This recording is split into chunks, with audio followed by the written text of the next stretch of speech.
ndagushimira yego ndagushimira muri byose mu minsi tumaranye ariko cyane cyane ibintu by'urukundo naranze kubijyamo kubera shock nahuriyemo nabyo mfata ibintu ndabirimita kubera kubihunga. Umunyarwanda yavuze ngo ntawe utinya ishyamba ngo atinya icyo yahuriyemo naryo. Ibyo nahuye nabyo rero ntabwo byanyemerera ko nakongera gukunda, ariko igihe wazi igihe igihe tumaranye narabyibushye.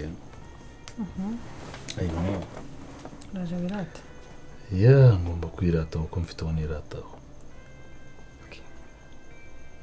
ngomba kwirataho kuko mfite uwo mbwira. hari imyaka namaze ntafite uwo mbwira. byose urabyemera sheri? hari imyaka namaze ntafite uwo nkunda. hari imyaka namaze ntafite uwakira urwo rukundo n'ubwo rwabaga rutashyitse ariko ntarwo. hari imyaka namaze ntafite uwo niyakira.